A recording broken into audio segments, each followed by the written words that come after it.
ये जो वायलेशन चल रहा है, ये सिर्फ एक इतना रैंडम नहीं हो सकता। अगर एक 15 दिनों में 20 मस्जिदों को टारगेट किया जाए, उत्तराखंड में टारगेट किया जाए, उत्तर प्रदेश में टारगेट किया जाए, राजस्थान में टारगेट किया जाए, दूसरे इलाकों में टारगेट किया जाए, आप याद करिए 2018 के आसपास जो लिंचिंग का जो मॉडल था वो वेल ऑर्गेनाइज मॉडल था। अब ये वेल ऑर्गेनाइज मॉडल मस्जिद पे जो अटैक्स हो रहे हैं उनका भी वेल ऑर्गेनाइज मॉडल है, ये कोई रैंडम कॉल नहीं है।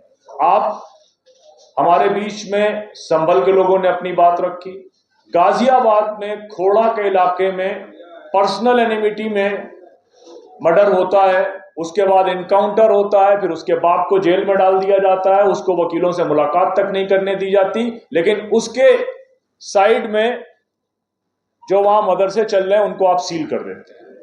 लीगल प्रोसीजर्स का मामला केवल नहीं है कि किसी लीगल सेटअप में आपको डालकर मस्जिदें तोड़ी जा रही हो, मस्जिदें शहीद करी जा रही हो, मस्जिदें डेमोलिश की जा रही हो, बल्कि ये well organise, well structured, well plan right wing का अटैक है और जुडिशरी जिसमें एक पार्ट है। यही महीना क्यों चुना गया जिस दिन सुप्रीम कोर्ट बंद है, जिस दिन हाई कोर्ट बंद चल रहे हैं, वैकेशन बेंच में बहुत मुश्किल होती है स्टे ऑर्डर लेने में। ये बहुत वेल प्लान है। आप जब सबकी बातें सुनेंगे और जब आप कंक्लूड करेंगे स्पीकर्स के बोलने के बाद, तो आपको ये आइडिया लगेगा कि ये वेल ऑर्गेनाइज अटैक है सिस्टम का रिलीजियस प्लेसेस के ऊपर, जिससे मुसलमानों को पहले एक इंडिविजुअल की लिंचिंग से जिस तरह से डराया जाता था, अब उसको इमोशनली, साइकोलॉजिकली उसके ऊपर मस्जिदों पर को गिराकर पूरी कम्युनिटी को अफेक्ट किया जाए, और ये कलेक्टिव पनिशमेंट का एक सिलसिला तकरीबन 1 महीने पहले 6 मई को शुरू हुआ था, और इसमें अगर सिर्फ उत्तराखंड की दरगाहों को जोड़ दिया जाए तो 24 के आसपास दरगाहें ऐसी हैं जिनमें मई से लेकर जून तक ये मामले हुए। और सबसे बड़ा इसमें प्रॉब्लम यह है कि जिन मस्जिदों पे ये हमले हो रहे हैं उन मस्जिदों को अचानक से अवैध बताया जा रहा है, और अवैध बताने की साजिश ये है कि आप मस्जिद की कमेटी के जो लोग हैं उनको ब्लैकमेल करते हैं, एडमिनिस्ट्रेशन उनको रात रात भर परेशान करता है, उनको प्रेशर बिल्डअप करता है और उनसे ये कहता है कि आप हमारे साथ में डेवलपमेंट प्रोजेक्ट के लिए कंप्रोमाइज कर लीजिए। सलमान साहब अभी ये बात कह रहे थे कि डेवलपमेंट प्रोजेक्ट को रोकना मुश्किल होता है। बनारस के दलमंडी में जो काशी विश्वनाथ मंदिर का गेट है, वहां से जो नई सड़क जिसके लिए वो प्रोजेक्ट बनाया जा रहा है, वो एक सुनार गली है जिसका 100 मीटर का डिस्टेंस है, एक दलमंडी है जिसका 650 मीटर का डिस्टेंस है, लेकिन 650 मीटर की सड़क की गली को तोड़ा जा रहा है जिसमें 187 मकान है, जिसमें 5 मस्जिदें हैं। पहले डेवलपमेंट का मॉडल ये होता था कि उसमें रिलीजियस प्लेसेस को अवॉइड किया जाता था और शॉर्टेस्ट रूट को लिया जाता था।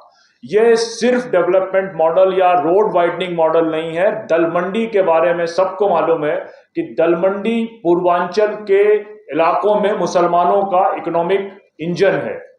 2000 दुकानें हैं जिनको डिस्ट्रॉय किया जा रहा है। 5 मस्जिदें हैं जिनमें मस्जिद कमेटी के लोगों से मेरी बातचीत हुई, जिसमें उन्होंने एक्सेप्ट किया कि एडमिनिस्ट्रेशन के लोगों ने कहा कि अगर तुम सरेंडर नहीं करोगे मस्जिद तो हम तुम्हारे ऊपर मुकदमे लगा देंगे। उनसे कहा गया कि तुम अपना अंजाम खुद भुगतोगे। तो ये जो पूरा मॉडल है, इसमें कहीं कोई बेसिक प्रोटोकॉल्स फॉलो नहीं हो रहे हैं। रात के चोरों की तरह आकर मस्जिदों में आप नोटिस लगाएंगे। 13 तारीख की नोटिस होगी, पेस्ट करी जाएगी 17 तारीख को, और 18 तारीख को बुलडोजर इसलिए आ जाएगा क्योंकि उस दिन संडे होगा। और ये मॉडल सब जगह चल रहा है।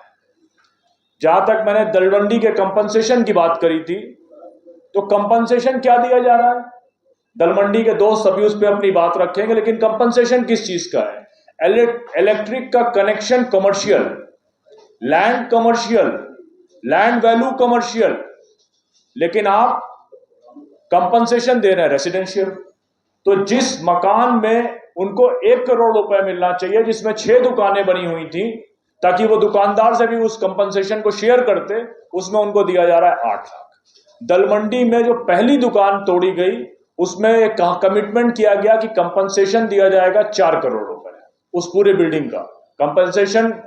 शुरू में कमिटमेंट में किया गया कि आपको कंपनसेशन कमर्शियल दिया जाएगा जो कमर्शियल एरिया के हिसाब से होता है, लेकिन 4 करोड़ के कमिटमेंट में 75 लाख रुपए मिले। तो ये जो वायलेशन चल रहा है ये सिर्फ एक इतना रैंडम नहीं हो सकता। अगर एक 15 दिनों में 20 मस्जिदों को टारगेट किया जाए, उत्तराखंड में टारगेट किया जाए, उत्तर प्रदेश में टारगेट किया जाए, राजस्थान में टारगेट किया जाए, दूसरे इलाकों में टारगेट किया जाए। आप याद करिए 2018 के आसपास जो लिंचिंग का जो मॉडल था वो वेल ऑर्गेनाइज मॉडल था।